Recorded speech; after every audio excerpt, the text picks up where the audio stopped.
a minha intenção foi trazer para o debate algumas hipóteses ou quase as variáveis que devemos seguir para revitalizar o centro da Ribeira Brava, o centro histórico da Ribeira Brava. E é nesse sentido que eu vou pedir ao Paulo para fazer uma pequena intervenção. Como é que vamos reinterpretar esta natureza? Que é a Ribeira, a linha do mar, este vale profundo, lindíssimo. Este vale foi exemplar durante muitos tempos para muitos paisagistas. Porque é que não vamos retomar esse valor, essa força, este parque verde que perfura este aglomerado e esta população? Ele que se alarga e que se fecha. A própria assentamento da própria igreja, ela é por si só um ensinamento para nós arquitetos. Ela está ali, não está ali por acaso. Ela assenta num sítio de defesa, de concha neste território. Possivelmente construir-se muito para além desta possibilidade e possivelmente podemos estar a correr riscos se não interpretarmos determinados valores que fomos aprendendo através desta própria natureza que foi dada neste sítio magnífico que é Ribeira Brava, mas que, igual a todos os outros centros, padece de uma determinadas dinâmicas. Mesmo ao lado temos a Ponta do Sol e, por vezes, basta um clique de um privado, de uma estalagem, de uma força de determinados artistas a se quererem juntar, a reutilizar as casas abandonadas e a darem outras forças ao primeiro vestido. Portanto, não é preciso, por vezes, grandes ideias, grandes orçamentos para realmente revitalizarmos ou renascermos para os lugares. Eu acho que, de facto, a Ribeira Brava precisa de uma revitalização. Nós, ribeira-bravenses, sempre tivemos muito orgulho na nossa vila e temos que voltar a ter orgulho na nossa vila. E, para isso, precisamos de uma política integrada, uma estratégia. Não se pode fazer remendos em cima de remendos, porque isso não é uma estratégia. E eu acho que temos que arranjar aqui uma política de promoção, de atração, de reabilitação do centro da Ribeira Brava, numa perspectiva até urbanística. E quando eu digo isto é, por exemplo, usar o exemplo, e eu acho que quando são bons exemplos podemos usar e não ter vergonha de usar aqueles que foram bons exemplos, usar o exemplo, por exemplo, do que foi feito na Rua Fernando Ornelas, que no início parecia que não era um sucesso, mas que de facto dá uma beleza e uma envolvência às pessoas que visitam a Rua Fernando Ornelas que poderia ser dada aqui ao centro da Ribeira Brava. Um outro exemplo é, por exemplo, o sucesso dos percursos pedonais que foram feitos no Jardim do Mar.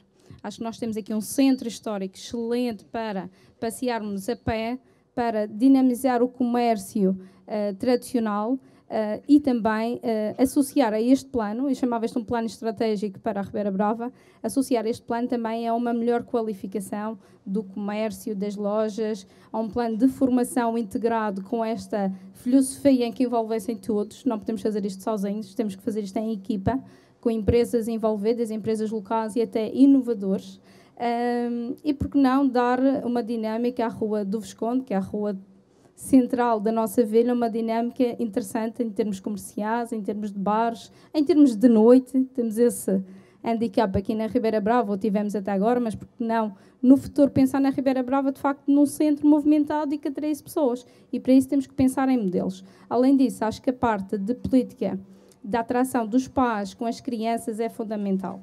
Termos um bom parque infantil que não temos, ter atrações infantis, porque isso faz com que a volta dos passeios do domingo que eram feitos à Ribeira Brava voltem a ser feitos que neste momento perdeu-se em parte. E depois também aproveitar a nossa posição enquanto Conselho Central. No fundo, a Ribeira Brava sempre foi um lugar de passagem, está num lugar estratégico e perdemos essa mais-valia das pessoas que passam pela Ribeira Brava pararem na Ribeira Brava. A grande infraestrutura que se criou pode, quase sem querer, ser causada uma traição à própria Ribeira Brava. Isto é, aquilo que era suposto chegarmos aqui rapidamente fez-nos sair da Ribeira Brava. Não é?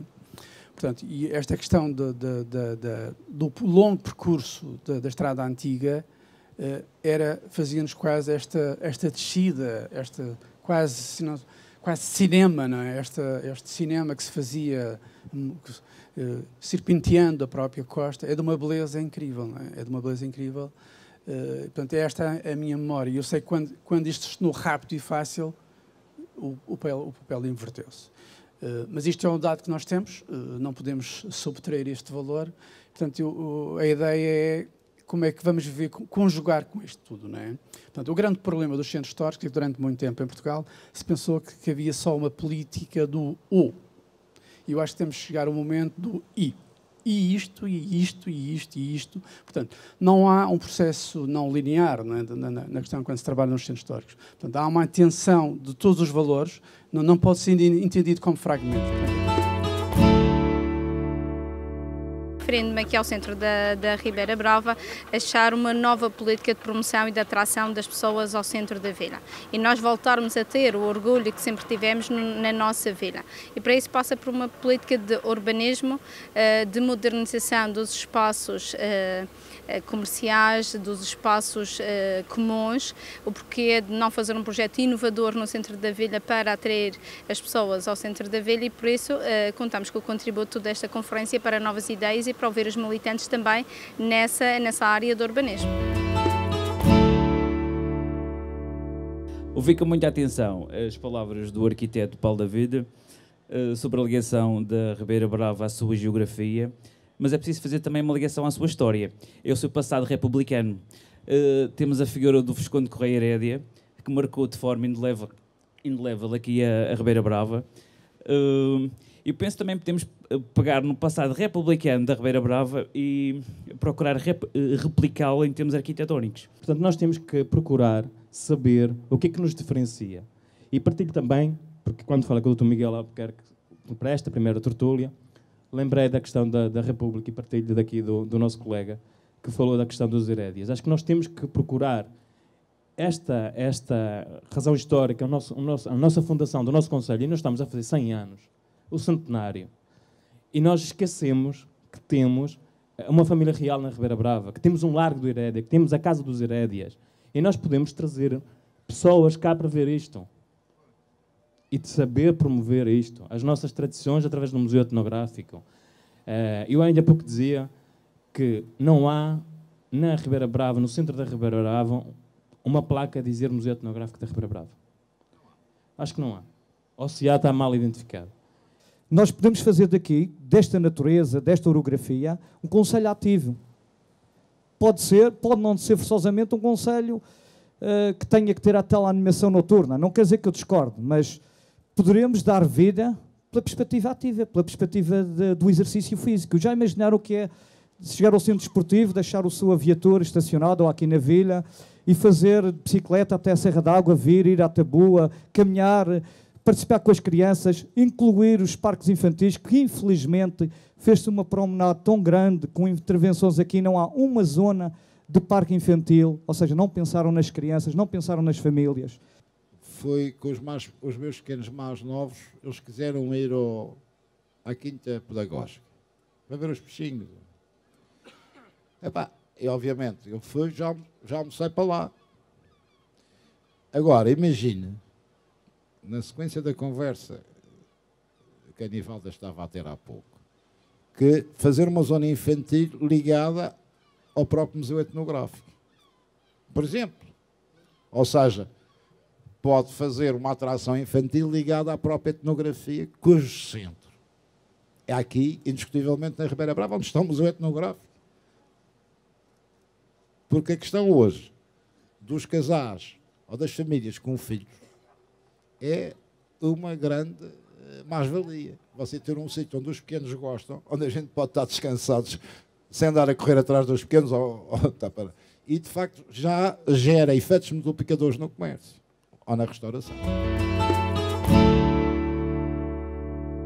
O mais interessante, primeiro, é debater esta temática e as perspectivas de futuro da Ribeira Brava, nas perspectivas do urbanismo, da sua localização estratégica, da sua natureza, da sua frente de mar, tudo isso. O mais interessante foi um espaço de debate aberto, participativo, porque não é apanágio infelizmente, de este espaço de podermos fluir as nossas ideias e as diversas perspectivas. Essa é a primeira grande valia, e penso que aí já há uma substancial mudança, porque havia um pensamento dominante e exclusivo de algumas pessoas, e esse espaço agora de abertura, de participação, de cidadania, de intervenção, é um maior ganho, obviamente. Outro exemplo, têm dúvidas que as duas maiores pérolas da Madeira em termos marítimos estão aqui no Concelho da Ribeira Brava, nomeadamente no Campanário, Feijão dos Padres e Calhau da Lapa? Os roteiros marítimo-turísticos, que bem, o nosso colega de Câmara de Lobos puxou também do Funchal, não retirou, esticou, alongou do Funchal até Câmara de Lobos, não há potencial para fazer a Ribeira Brava. Mas é esta Ribeira Brava com aquele cais, com aquelas condições de cais, obviamente, é o primeiro susto. Logo que eles passam aquela coisa, apanham um susto, um valente susto. Eu acho que isto é a linha de força da Ribeira Brava. É o Val e esta possibilidade de ser um novo porto para descobrirmos e desbravarmos, se permite esta palavra, as Fajãs estão a adoçar-se pela linha de costa. Portanto, a Ribeira Brava tem de ser aqui o ponto, este ponto, e tem que fazer este clique para ser a estadia, o ponto de partida e o ponto de chegada também. Portanto, há uma força e uma vontade, os madeirenses têm uma força e uma vontade muito grande em participar e discutir sobre a sua terra. Bem, isto é um potencial que tem que ser utilizado. Portanto, isto foi a primeira sensação que vi, as pessoas que cá estiveram, muitas a querer participar e todas com uma opinião já muito bem formada. O que isto dá uma valia muito forte para podermos criar processos, ou entrarmos neste processo de renascimento, que é aquilo que eu sugeri, né? Esta vontade de renascer, que é possível. Portanto, este renascer vem, logicamente, daquilo que estamos a ser confrontados com uma crise, não é? Um momento de crise, possivelmente para reinscrevermos, para refundarmos as nossas posições, possivelmente vamos ter que encontrar determinados valores, determinados potenciais. Esta demonstração das pessoas, de quererem discutir, debater, de aparecer já com opiniões muito bem estruturadas, fiquei muito contente de poder presenciar.